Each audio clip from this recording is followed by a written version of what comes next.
FreedomPop wants to charge me $4 per month. And I don't think so. Hey guys, I'm back.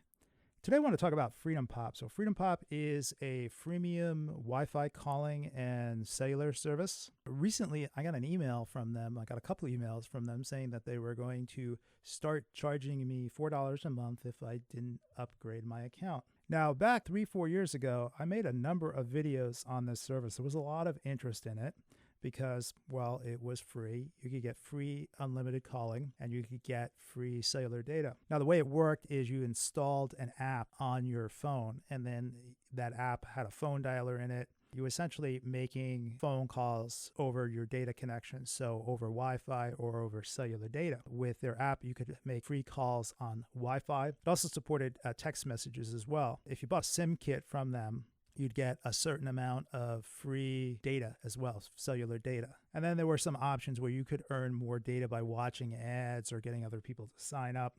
If you needed more cellular data, they would sell you more. You could move up to a higher plan or you could buy data. When you signed up, you needed a payment method. You needed to either use a credit card, a debit card, or PayPal in case you went over your limits. Now, overall, I thought the service was a good idea.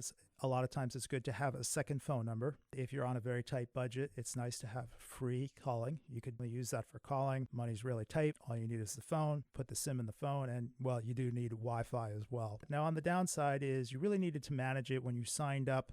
When you initially signed up, it was free, and then if you didn't make some changes, they rolled you on to a freemium plan.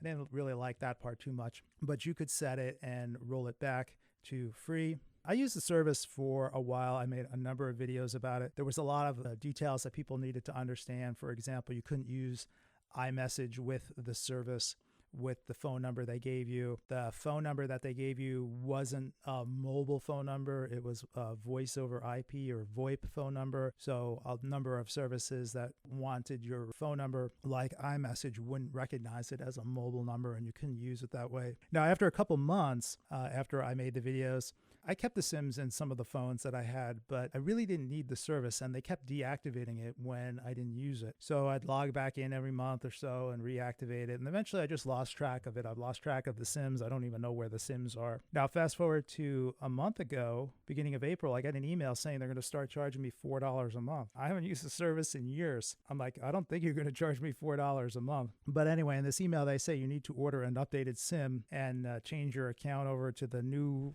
free account or whatever it is in the details. And I wasn't going to do that. I didn't want to do that. I'm like, let me see if I could go cancel this service if I even still have it. So I went to their site and I tried to log in and I tried to reset the passwords using the emails that I used for FreedomPop. I had 2 FreedomPop accounts and they said, oh, there's no accounts under these names. So I'm like, oh, great.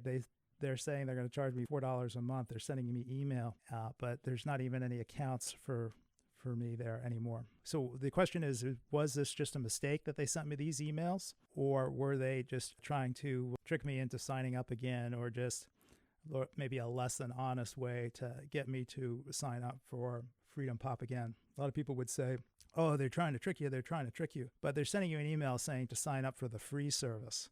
So they're really not going to get any money out of you if you sign up for the free service again. They might basically still have the same practices where they're trying to roll you up from the free plans to one of the paid plans. It's also very possible that there's an advertising component to it. The app did have advertising. But anyway, I just decided I was going to wait and see what happens. When I signed up, I used my PayPal account. I haven't seen any charges to my PayPal account. If I do, or if I see any charges to my credit card, I'm just going to dispute them because I didn't agree to this. Now, the other thing that could be going on here is this could just basically be incompetence or poor management of their email lists. I noticed this email was sent by MailChimp. So MailChimp is an email marketing company. They send out email marketing messages for people. So it's very possible my emails are still on the list that they use for MailChimp, but I don't have accounts anymore. And I've learned over time basically that many of these companies just are incompetent in some areas where it comes to customer service and support. They're just not that organized, and things like this slip through the cracks. But, it could be an attempt to say, hey, let's see if we can get people back interested in the service. I know FreedomPop was sold. It was sold to another prepaid wireless company called Red Pocket, I believe, a couple years ago. So who knows what's going on? So what about you guys? Did you have a FreedomPop account? If you do you still use it? Has anybody, they got these emails that they were going to start getting charged $4 a month, and they did? Did FreedomPop all of a sudden start charging you $4 a month? If you had a FreedomPop account, do you even remember? Go check your bills and see if they're sneaking in a $4 charge to you. All right, so I think that's going to be it for this video. I'll be back soon with more videos.